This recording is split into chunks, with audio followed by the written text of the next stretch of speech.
La confiture, un parfum d'enfance, un réconfort le matin, une pause gourmande au goûter, un supplément d'âme dans un yaourt nature.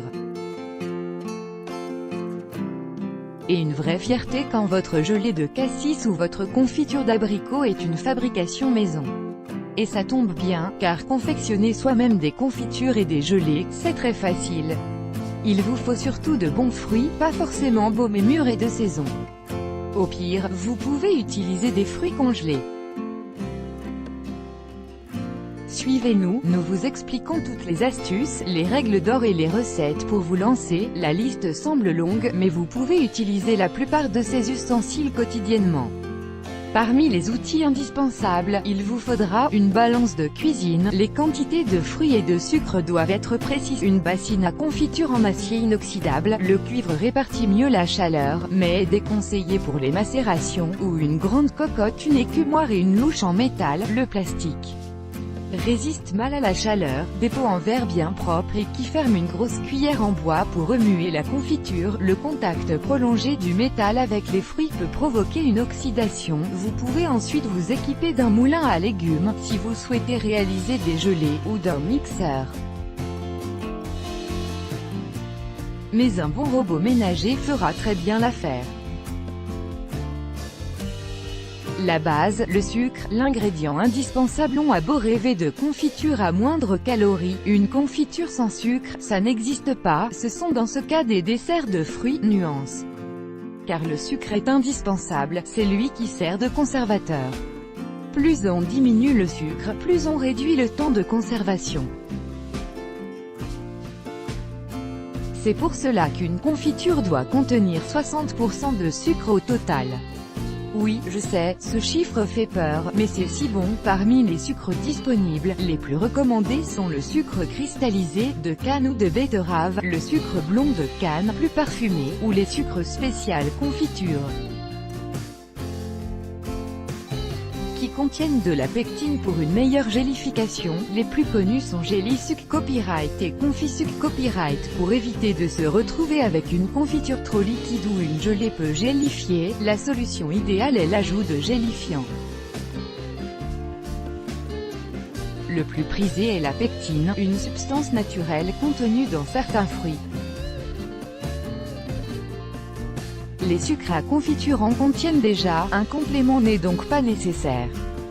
Pour les utilisateurs de sucre blanc ou blond, vous pouvez acheter votre pectine au rayon pâtisserie des supermarchés, Alsavi de prix Copyright, ou dans une pharmacie.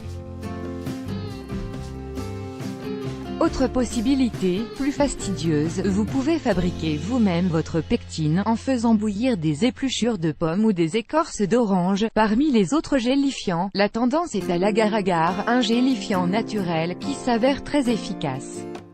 Idéal pour rattraper une confiture trop liquide, comptez 1 à 2 g d'agar-agar en poudre pour 1 kg de fruits. Sachez toutefois que cette algue doit être incorporée à froid, puis chauffée pour ensuite se gélifier au refroidissement. Vous devrez donc d'abord faire votre confiture, la laisser refroidir, ajouter l'agar-agar, porter le tout à frémissement, laisser mijoter 3 à 4 minutes, et enfin mettre en pot. Enfin, pensez toujours à ajouter le jus d'un citron à la cuisson, vos couleurs seront plus jolies et la texture sera plus ferme.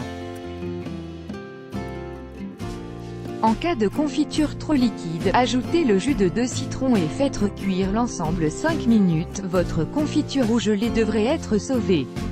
Contrairement à une légende tenace, la confiture ne doit pas cuire pendant des heures. La plupart du temps, 30 minutes suffisent. Remuez votre confiture tout au long de la cuisson pour éviter qu'elle n'attache, mais il n'est nul besoin d'écumer en permanence votre préparation. Écumez le plus gros en une seule fois, et réitérez l'opération seulement si cela vous semble indispensable. Stérilisation. Les fruits sont des denrées fragiles, même une fois cuits. Pour les confitures et les gelées, une stérilisation impeccable est indispensable. Plus grand que nettoyez donc soigneusement vos ustensiles. Lavez les pots et bouillantez-les 5 à 10 minutes. Pour les couvercles, nous vous conseillons d'opter pour des couvercles à vis qui comportent un joint qui se dilate sous l'effet de la chaleur, bloquant ainsi toute entrée d'air. Sachez qu'un couvercle déjà utilisé est moins efficace qu'un neuf. Astuce de grand-mère pour vraiment chasser l'air de vos pots. Versez la confiture chaude, fermez et posez vos pots à l'envers. Conservation. Si vos confitures sont correctement stérilisées, vous pouvez les conserver plusieurs années, Mais sachez qu'une confiture est meilleure dans les 6 mois qui suivent sa confection. Au-delà, elle perd de sa saveur. Gardez vos pots dans un placard, à l'abri de la lumière et de l'humidité. Étiquetage. Pensez à étiqueter vos pots. Mention de la date de fabrication et de la saveur sont indispensables. Et oui, pas facile de distinguer confiture de fraises et confiture de framboise à l'œil nu. Une fois entamé, conservez votre pot au réfrigérateur. Règle d'or pour savoir si une confiture est comestible, pas de moisi apparent, et ce petit son caractéristique à l'ouverture du pot, le plop, qui indique que votre pot est resté étanche à l'air. Nouvelles saveurs et idées déco pour de super confitures. Aujourd'hui, la tendance est à la mixité et au mélange des saveurs.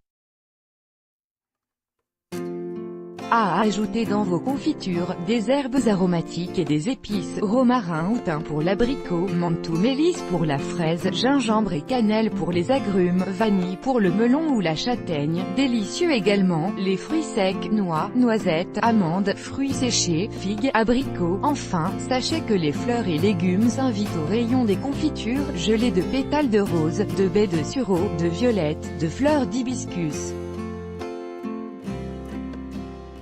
Confiture de tomates, de carottes, de potiron, chutney d'oignons, tout est possible, parce que ce qui est beau est encore meilleur. Soignez la déco de vos confitures, faites de jolies étiquettes pour un effet rétro, décorez vos pots avec du tissu Vichy et des rubans, glissez un bâton de cannelle ou une étoile de badiane dans vos pots, déposez un brin de romarin ou des pétales de fleurs entiers dans vos gelées. Confitures et gelées d'agrumes seront bien plus jolies agrémentées de morceaux d'écorce confitée. Retrouvez toutes nos recettes de confiture et de gelée 7 plus encore. Copyright Dr.